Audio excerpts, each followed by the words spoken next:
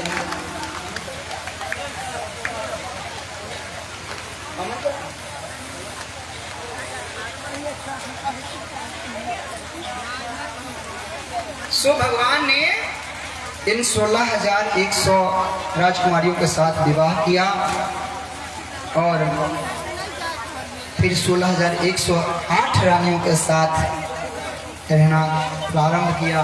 बड़ा ही सुंदर, सभी रानियों के लिए अलग अलग घर, अलग अलग महल हैं। सभी रानियों की बड़ी दिव्य दिव्य भवन है। भगवान की जितनी भी रानियां हैं ना, उन सभी रानियों से 10-10 पुत्र हुए और एक पुत्रियां हुई। अब काउंटिंग कर लेना कितने हुए।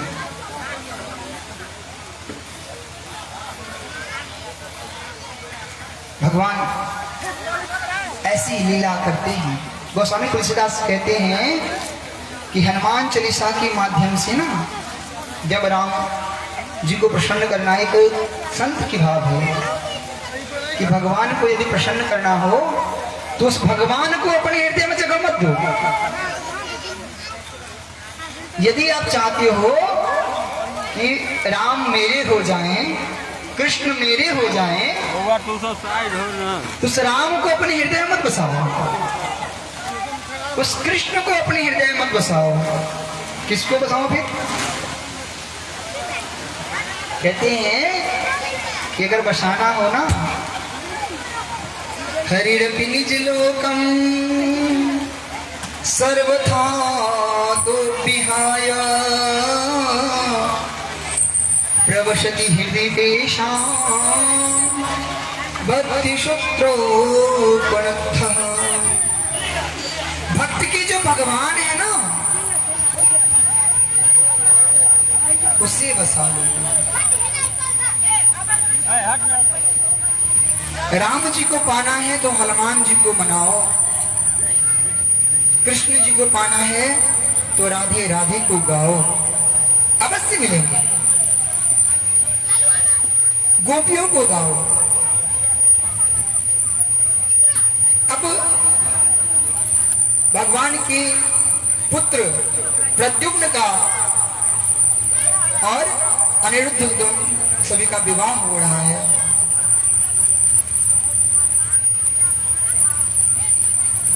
सुखदेव जी कहते हैं परीक्षित, सुखदेव जी कहते हैं परीक्षित बड़ा ही मनोरंजन, बड़ा ही सुंदर दृश्य है। यहाँ भी बड़ा सुंदर दृश्य है। देखो, इंद्रदेव अपने दूत को भेज करके यहाँ लीला कर रहे हैं और हम तो बस हरि चरणन की प्यासी प्यासी, हरि चरणन को प्यासी। हम प्यासे हैं किसकी? प्रभु की चरण की। और प्रभु का गुणगान हो रहा है ना, छोड़ के कैसे जाएंगे? और विश्वास भी तो है, जैसे भगवान ने ब्रज में ब्रजवासियों की रक्षा की, ब्रजवासियों को नहीं भीगने दिया, ऐसे आज प्रभु हमारी भी रक्षा करेंगे, है या नहीं? अगर आपके मन में यह विश्वास है, आत्मबल है, तो मैं इस जगह से, इस स्थान से आपको कह रहा हूं, चिंता मत करना, बारिश नहीं होगी। अगर विश्वास नहीं है ना उस दृश्य को याद करके, भले ही आंधी आए, तूफान आए। एक कथा है, पता है, एक भक्त बिना छाते के भगवान की भक्ति करने के लिए नंगे पांव, कोई खराव नहीं पहना, कोई चप्पल जूता नहीं पहना, चल दिए।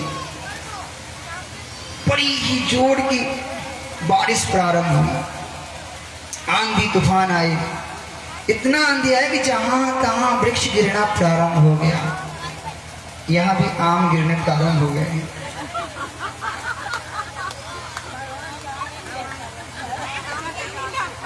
चटनी भगवान ने 56 व्यंजन में खाया था, अभी फिर से लिए कि भैया आज लास्ट दिन में खिला देना। और ज्यों ही जहां तहां वृक्ष गिरने लगे, वो महात्मा जी अकेला चले जा रहे हैं। बहुत बारिश हो रही, पर भगवान की इतनी कृपा कि जहां जहां उनके पग जा रहे हैं ना, नीचे की पानी सूखी जा रहा है, पूरा धरती सूखा जा रहा है। जहां जहां बढ़ रहे हैं, जैसे जैसे बढ़ रहे हैं, ऐसे धरती सूखती जा रही है। और उसके उनके ऊपर एक बूंद भी पानी का नहीं पड़ा। क्यों? मेरे तो गिरधर गोपाल, दूसरा न कोई, मेरे तो गिरधर गोपाल, दूसरा न कोई। इस प्रकार की भाव अगर बना लो तो भले ही पूरे पाली गांव में बारिश हो जाए, पर इस पंडाल में बारिश नहीं होने वाला। बोलो राधे राधे राधे राधे। अब भगवान प्रद्युम्न और अनिरुद्ध की विवाह में गए हैं, जहां पर रुक्मी बारात में शामिल है, क्योंकि रुक्मी की पुत्री से ही विवाह हो रहा है। रुक्मी ने कहा बलदाव जी से कि क्यों ना 2-4 दाव हो जाए। कहा अच्छा ठीक, कोई बात नहीं, खेल। और बड़ा सुंदर द्युत क्रिया जो है भगवान प्रारंभ किए हैं। उस द्युत क्रिया से बार बार द्युत क्रिया होता जा रहा है और दाऊ जी जीतते जा रहे हैं। पर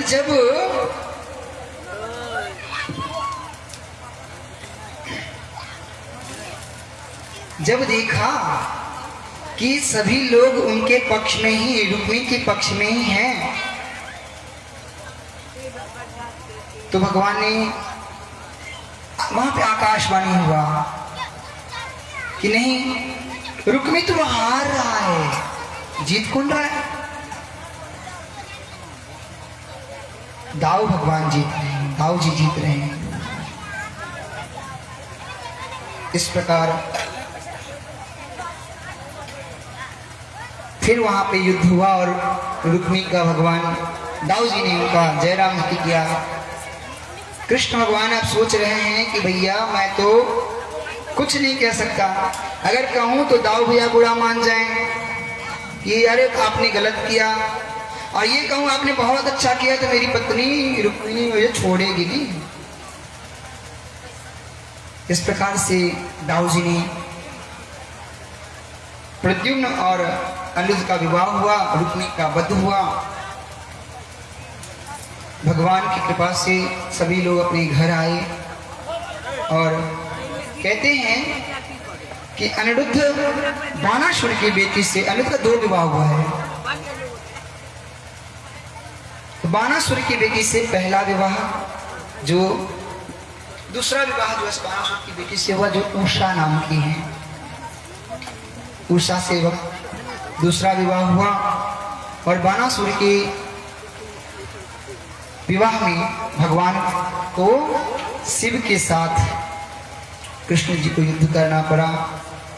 फिर भगवान के ऊपर माया प्रभाव होते हुए श्री राम जय जय राम,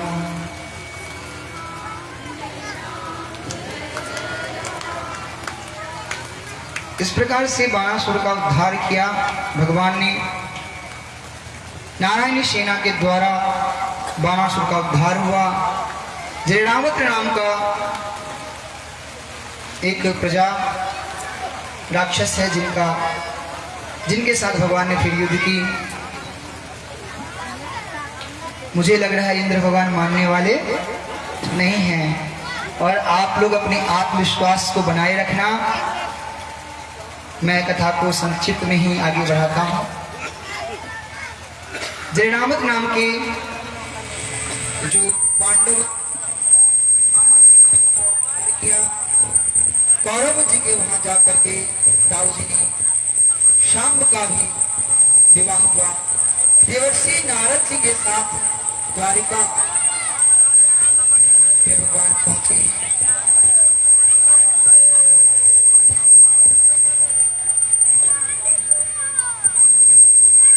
जरासंध के से युद्ध हुआ और काल्या का इसका पूर्ण उद्धार हुआ। सांबरासुर के साथ जरासंध का भी उद्धार हुआ। फिर राधे राधे राधे राधे राधे राधे राधे राधे राधे राधे राधे राधे ब्रजधाम में राधे राधे, पाली गांव में राधे राधे, गोट टोल में राधे राधे, सिमराही पोखर पे राधे राधे राधे राधे राधे राधे। पांडव लोग राजस्व यज्ञ कर रहे हैं और उस राजस्व यज्ञ में भगवान द्वारिकाधीश भी पहुंचे हैं, जहां पर द्वारिकाधीश को बड़े ही भाव से प्रेम से, देखो कोई भगवान को प्रेम से पूछता है तो कोई भगवान को प्रेम से गाली दे रहा है। बड़े ही प्रेम से गाली देना प्रारंभ किया।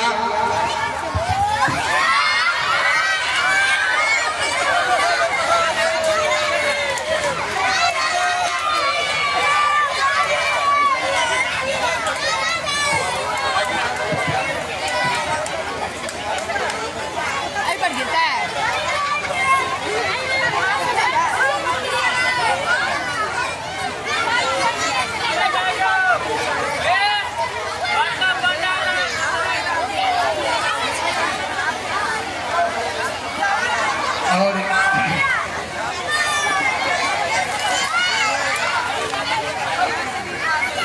जय जय श्री राम।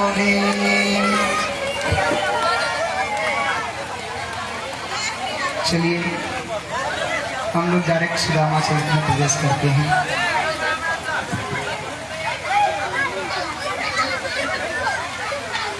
सुदामा जी की पत्नी सुशीला है, तो बड़े ही पतिव्रता है।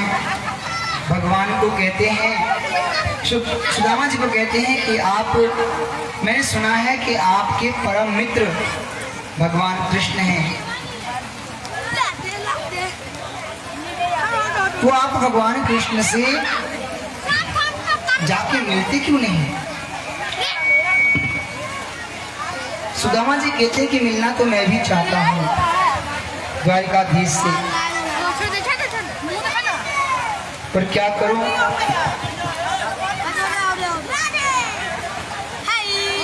वो राजा है ना, मैं कैसे जाके मिलूं? क्या लेके जाऊं? कुछ समझ नहीं आ रहा।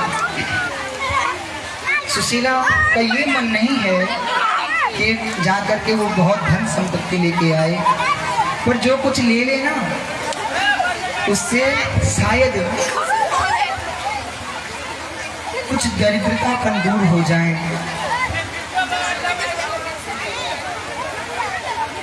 और सुदामा जी भगवान के वहाँ जाना प्रारंभ करने के लिए सोचते हैं, जाना चाहते हैं। सुशीला अपने आसपास के 4 घरों से 4 मुट्ठी चावल व्यवस्थित लेकर के आती है और सुदामा जी को देती है। सुदामा जी लेकर के पहुंच जाते हैं द्वारिका। द्वारिका जाते हैं तो देखते हैं कि यहाँ तो बहुत ही बड़ा बड़ा महल है। कौन सा महल भगवान का है, कौन सा द्वारिकाधीश का है, समझ नहीं आ रहा। अब देखते हैं और देखते देखते द्वारपालों को भगवान कहते हैं कि मुझे भगवान से मिलना है, मुझे कृष्ण से मिलना है, मैं कृष्ण का मित्र हूँ, द्वारिकाधीश मेरे मित्र हैं। और सभी लोग बड़े हंसने लगते हैं। सभी हंसने लगते हैं कि द्वारिकाधीश इस गरीब व्यक्ति का मित्र हो सकता है क्या?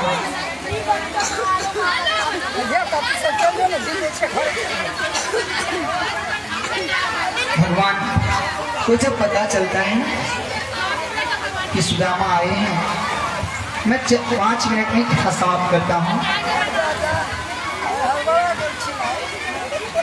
द्वारकाधीश को जब पता चलता है ना कि सुदामा आए हैं, सो दौड़े दौड़े आते हैं और सुदामा को गले से लगाते हैं, अपने महल में लेके जाते हैं। सभी सुख दुख पूरे पूछते हैं, फिर सभी रानियों से मिलाते हैं। आज सुदामा जी की झांकी, सुदामा जी द्वारकाधीश में ही रहेगा, पाली गांव में ही आ पाएगा लग रहा है। जब ही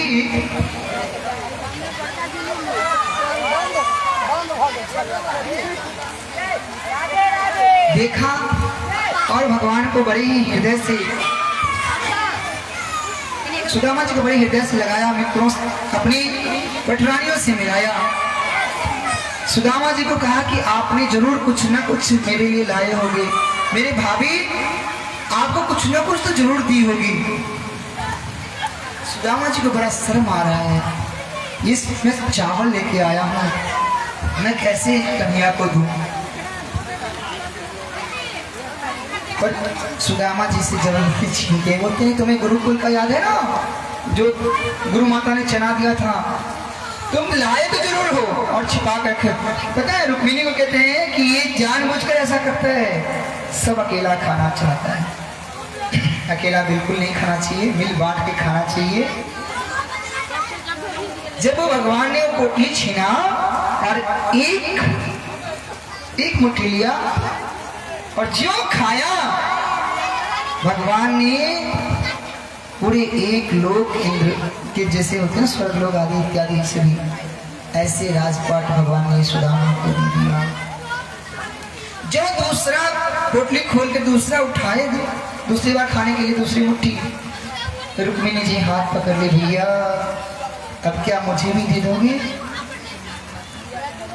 संतों का भाव है कि रुक्मिणी जी हाथ पकड़ ले कि अब एक बार तो त्रिलोक दे दिए हो, अब अगर हाथ नहीं पकड़ूं तो पता चले तुम मुझे भी दे दो।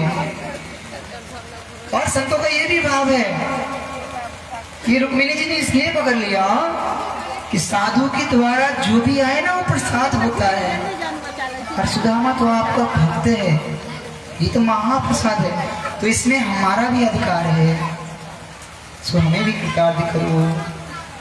भगवान की मर्जी। इस प्रकार से फिर सुदामा जी रुक्मिणी जी को उन्होंने दे दिया कि लोग सब लेके खा लेना। सबने खाया, प्रसाद वितरण हुई।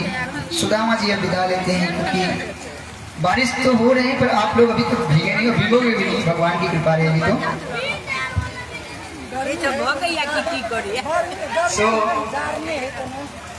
भगवान सुदामा जी से सुदामा जी विदाई मांगते हैं कि प्रभु अब मैं चलता हूँ। भगवान बोले हाँ ठीक है, चलो कोई बात नहीं, भाभी को मेरी तरफ से प्रणाम बोलना। हाँ हाँ जरूर जरूर। सुदामा जी वहां से चलते हैं, मन ही मन सोचते हैं कि देखो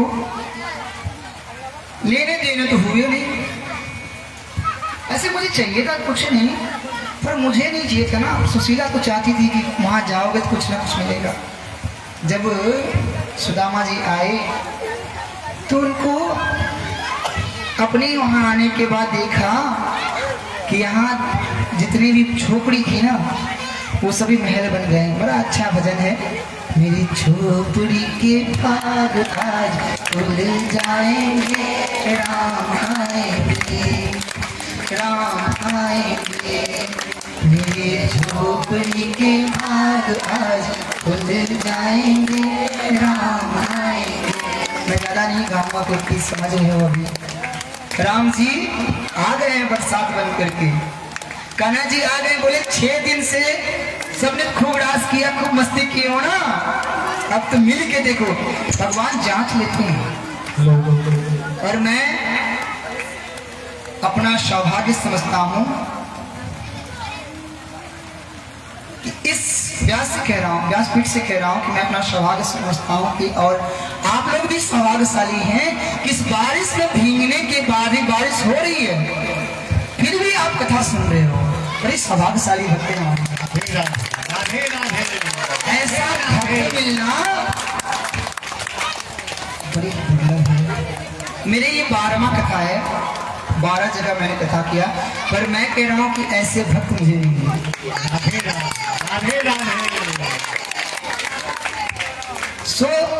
सुदामा जी अब भटक रहे हैं कि भैया कौन सा मेरा घर है, किधर जाऊं। कहीं दूसरे के घर में घुस गया तो पता चला कि डंडा पड़ना चालू हुआ। अब सुशीला देख रही है कि अरे ये इधर से इधर कौन है, ब्राह्मण घूम रहा है। सो ज्यों ही सुशीला ने देखी, अरे ये तो स्वामी है। गए, उनको पकड़ के लाया, आरती की, प्रभु आइए, स्वागत है, ये अपना ही महल है। अच्छा, ठाकुर ने कृपा कर दिया, पर एक बार बताया भी नहीं। इस प्रकार सुदामा चरित्र जयराम जी की राधे राधे राधे राधे।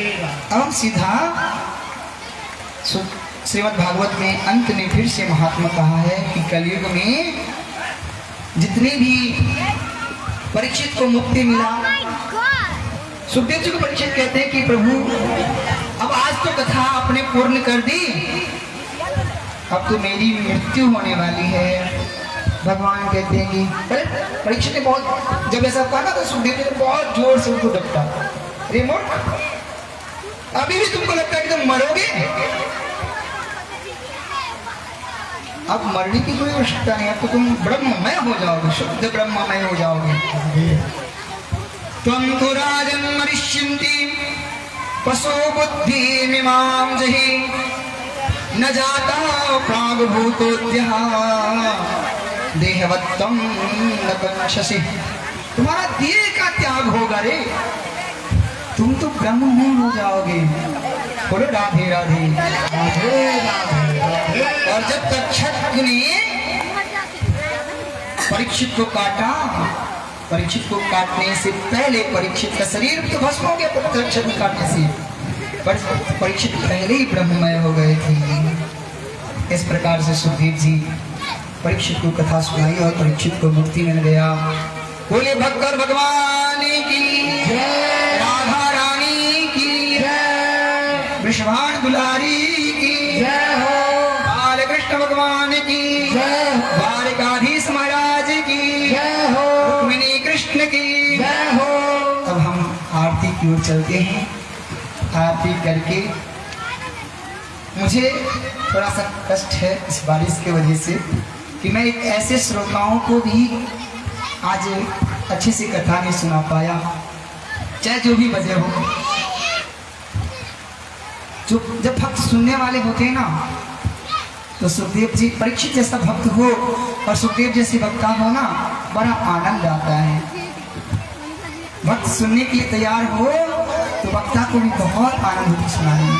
चलिए हम आरती करते हैं, फिर व्यास पूजन, क्योंकि जब कथा समाप्त होती है ना, व्यास पूजन अनिवार्य होता है। व्यास पूजन और व्यास पूजन के बाद प्रसाद वितरण इत्यादि करके। हाँ, एक सूचना है, कथा तो समाप्त हो गई आज, समाप्त नहीं हुई है, कथा कभी समाप्त ही नहीं होता। हरि अनंत, हरि कथा अनंता, कभी समाप्त नहीं होते। पर विश्राम होने जा रही है। कल प्रातः कालीन भगवान शिव के लखराम का आयोजन किया गया है। हमारे जो यहाँ पे के कार्यकर्ता हैं सभी ने निश्चय किया कि कल लखराम किया जाए। तो कल 1.25 लाख हो या उससे अधिक हो, जिनके घर में महादेव के लिए मिट्टी पहुंचे वो भी, जिनके घर ना पहुंच पाए वो भी। अगर आप सेवा करना चाहते हैं तो महादेव बना करके अक्षत, फूल, चंदन, दुभी, बेलपत्र सारा सामग्री ही व्यवस्थित कर, हो सके तो कुछ दक्षिणा इत्यादि रख करके भी इसी पंडाल में, इसी जगह पर भगवान गरीबनाथ के सामने भिजवा दीजिएगा। टाइम है 10 बजे के अंदर में आप लोगों को महादेव भेजना है, क्योंकि उसके बाद पूजन प्रारंभ रहेंगे। उससे पहले महादेव आ जाने चाहिए। कल लखराम का आयोजन है।